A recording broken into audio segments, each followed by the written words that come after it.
Olá, eu me chamo Jocélia Dantas e o meu olhar ambiental vai ser falando sobre os espaços ambientais protegidos e o direito à propriedade, no caso, a unidade 6.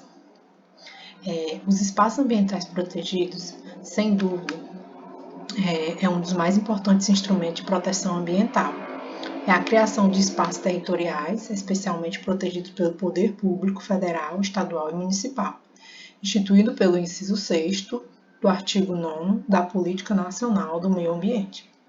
Trata-se de uma determinação constitucional prevista no artigo 225, parágrafo 1º, inciso 3º, para que o poder público defina os chamados espaços territoriais, especialmente protegidos.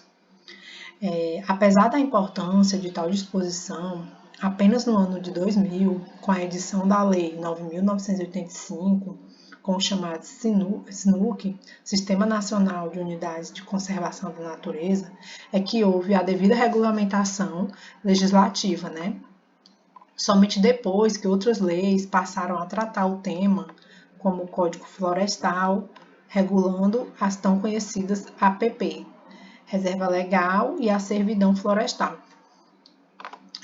Eu vou falar um pouco, né, sobre o que é essa unidade de conservação, né?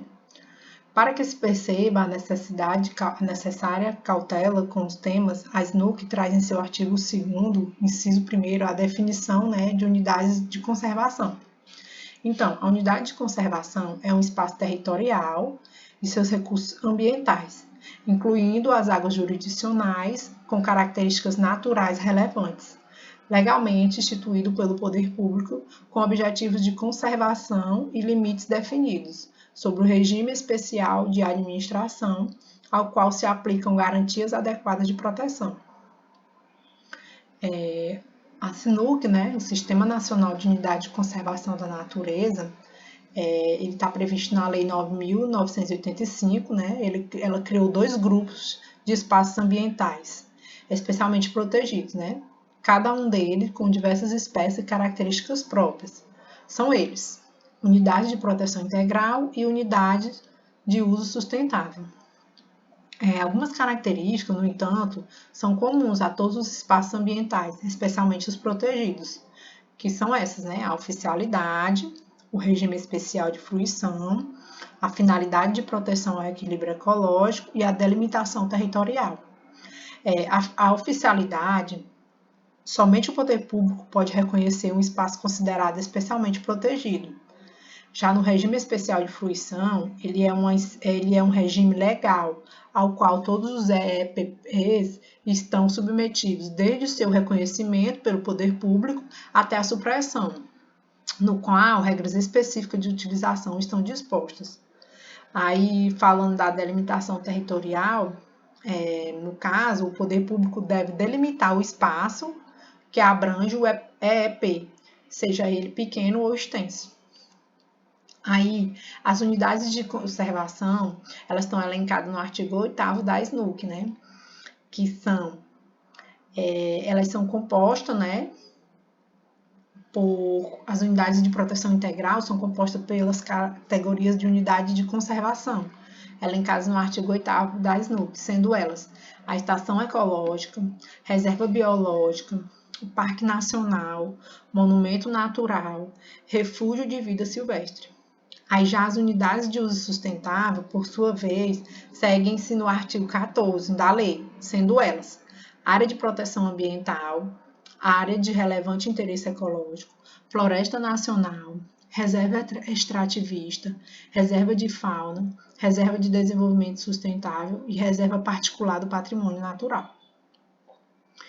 Aí aqui no próximo, né, vou explicar o Sistema Nacional de Unidade de Conservação, né, numa visão de Paulo Bessa. Como ele fala, né, aqui ele explica um pouquinho, né, o Sistema Nacional de Unidade de Conservação, a SNUC, está contemplado, né, novamente falando aqui pela Lei 9.985, de 18 de julho de 2000, que em nível federal sistematiza o regime jurídico aplicável às unidades de contestação da União. Então, ele fala que é relevante observar que a criação de unidades de conservação não é um fim em si mesmo. vinculada que se encontra a claros objetivos constitucionais e legais de proteção da natureza. Por isso, em nada resolve, freia ou mitiga a crise da biodiversidade, diretamente associada à insustentável e veloz destruição do habitat natural, se não vier acompanhada do compromisso estatal de, sincera e eficazmente, zelar pela sua integridade físico-ecológica e providenciar os meios para sua gestão técnica, transparente e democrática. A ser diferente, nada além de um sistema de áreas protegidas de papel ou de fachada existirá, né? Se não for diferente disso. Espaço de ninguém, onde a omissão das autoridades é compreendida pelos degradadores de plantão como autorização implícita para o desmatamento, a exploração predatória e a ocupação ilícita, né? É o caso do Piscinão de Ramos, um exemplo, né? Piscinão de Angra, aliás. Que a ilha, né, está no litoral sul, estado do Rio de Janeiro. Ela ocupa um importante lugar no imaginário dos habitantes desse estado, né, porque talvez seja devido ao fato de que os portugueses a conheçam desde a sua chegada ao Rio, né. Aí já em 1502, com a fundação da cidade de Angra dos Reis, a ilha já ficou conhecida. Aí as barcas vindas de Mangaratiba despejam grande número de turistas, né, na Ilha Grande, sem que haja qualquer controle quanto ao número de pessoas que lá aportam, causando um efeito semelhante ao dos ônibus nas praias da região dos lagos, ou pior. É importante que, como em qualquer local com infraestrutura limitada, seja observada a capacidade de suporte, né? Então, é necessário investir na infraestrutura da Ilha Grande de forma efetiva e sem receio de estarmos maculando o paraíso, né? Não existe paraíso sobre a face da Terra sem as condições mínimas de transporte, comunicação, saneamento, serviço médico, iluminação e comunicação. Não se pode fazer turismo sério naquela região. Estamos correndo o risco de, ao pretendermos salvar a Ilha Grande, impedindo que ela se desenvolva e transformá-la em um piscinão, um verdadeiro piscinão de Angra, né? Então é isso, eu concluo aqui o meu olhar ambiental, né?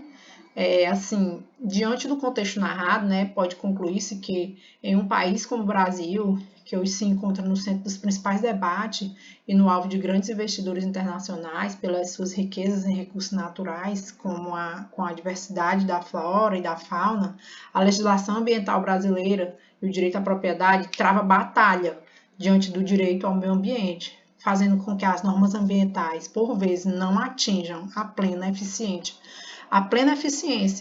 frente às normas do direito real, tão arraigadas no ordenamento jurídico. É isso. Fim.